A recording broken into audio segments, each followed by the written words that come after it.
Ẹ̀yin èèyàn wa ẹ káàbọ̀ padà sórí ètò wa lónìí a ó máa sọ̀rọ̀ nípa Kẹ́mítì Àpèsìn àti arákùnrin tí a mọ̀ sí Austin Emmanuel pẹ̀lú arákùnrin tí a tún mọ̀ sí Ìtẹ̀lẹ̀ the Icon èèyàn Kọ́lé Oṣó àwọn ọ̀rọ̀ tí àwa sọ fún yín lénìí nìyẹn.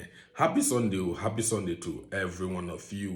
Kí a tó tẹ̀síwájú ọ̀rọ̀ kan ti jà rìnrìn ní orí ayélujára àwọn TikTok, àwọn Facebook, àwọn Instagram ni ọ̀rọ̀ náà ó ti ń jà rìnrìn. Àwọn òṣèré kọ̀ọ̀kan náà wọ́n dẹ̀ ti sọ̀rọ̀ sí ọ̀rọ̀ yìí ṣùgbọ́n a ní wípé ní orí ètò wa ní ìjìnlẹ̀ ọmọ Yorùbá a ní wípé kí àwa náà kí a gbé tiwa wá kí àwa gbàgbé bá ẹ̀yin olólùfẹ́ wa wípé kí ló ń ṣẹlẹ̀ lábala òṣèré làwà báyìí níbi tí a ó ti máa sọ̀rọ̀ Kẹ́mítì Austin Emmanuel pẹ̀lú Ìtẹ̀lẹ̀ the Icon Mr. Kọ́lé Oṣó. Ẹ̀yin èèyàn wa tí ẹ bá fẹ́ gbọ́ kúlẹ̀kúlẹ̀ ọ̀rọ̀ yìí tí ẹ bá fẹ́ mọ bí gbogbo rẹ̀ ṣe ń lọ ẹ máa bá wa ká lọ lórí ètò wa níbí yìí. Tó bá jẹ́ ìgbà àkọ́kọ́ tí ẹ ń wo fídíò wa nìyí ẹ jọ̀wọ́ ẹ tẹ subscribe button láti máa rí púpọ̀ lára àwọn fídíò wa wò. Ojú tí ẹ fi ń wò wá kò ní fọ́, etí tí ẹ fi ń gbọ́ wa kò ní di láṣẹ Ìdùmarè. Ìjìnlẹ̀ ọmọ Yorùbá lórúkọ tèmi. Ẹ̀yin èèyàn wa kí ló ń ṣẹlẹ̀ kí ni ìdí tí Kẹ́mítì ó fi ń gbèjà Ìtẹ̀lẹ̀ the Icon èèyàn Kọ́lé Oṣó? Kí ni ìdí tí ó fi ń gbèjà rẹ̀? Gbogbo rẹ̀ la ó máa sọ fún yín níbí.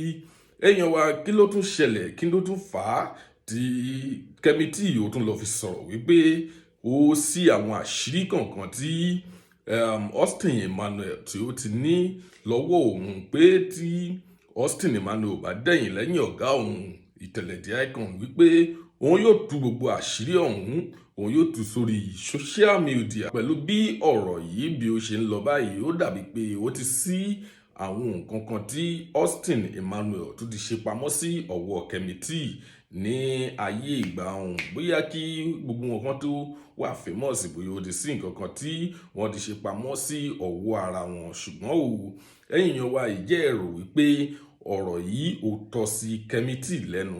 Ṣé ó yẹ kí Kẹ́mítì kí ó jáde wá máa gbèjà Ìtẹ̀lẹ̀ the Icon torí pé ó jí ọ̀gá rẹ̀? ẹ dẹ̀ má gbàgbé o, ẹ jẹ́ ká rán yín létí wípé Ìtẹ̀lẹ̀ the Icon àti Austin Emmanuel ọ̀rẹ́ ni wọ́n, ọ̀rẹ́ gidi ni wọ́n bí wọ́n ṣe sọ.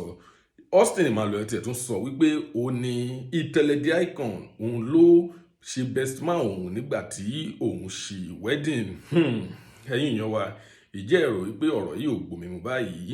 Ìjà yìí kò ṣeé gbèjà, kò sí èèyàn kankan tí anybody lè gbèjà nínú ìjà yìí. Ó kàn yẹ kí Kẹ́mítì kí ó jókòó kó kàn máa wò wọ́n ni. Despite the fact wípé Ìtẹ̀lẹ̀ the Icon òun ló kọ́ Kẹ́mítì níṣẹ́, ó yẹ kí ó kàn jókòó kí ó máa wò wọ́n, kó máa wò wọ́n níran ni. Àbí kó tiẹ̀ tún ṣe báyìí àmọ̀ràn míì tún nìyí fún Kẹ́mítì wípé kí Kẹ́mítì kí ó wá bí ó ṣe parí ìjà tí ó wà lẹ́rìn Austin Emmanuel àti ọ̀gá rẹ̀ Ìtẹ̀lẹ̀ the Icon. Nítorí wípé a tún gbọ́ nínú ọ̀rọ̀ tí àwọn èèyàn ń sọ wípé èmi ò mọ̀ o, ṣùgbọ́n a tún gbọ́ nínú àwọn ọ̀rọ̀ tí àwọn èèyàn ń sọ wípé Austin Emmanuel ló ń kó àti Kẹ́mítì àti kí náà tún porúkọ rẹ̀ yìí Ìtẹ̀lẹ̀ the Icon wọ́n ní òun ló ń kó gbogbo wọn jẹ tẹ́lẹ̀ nítorí wípé Austin Emmanuel òun ni ó kọ́kọ́ famous lẹ́rìn gbogbo wọn dẹ̀ ṣe tún sọ wọ́n ní makeup artist ni Kẹ́mítì ń ṣe nígbà náà lọ́hùn-ún kí n tiẹ̀ ṣe actress rárá.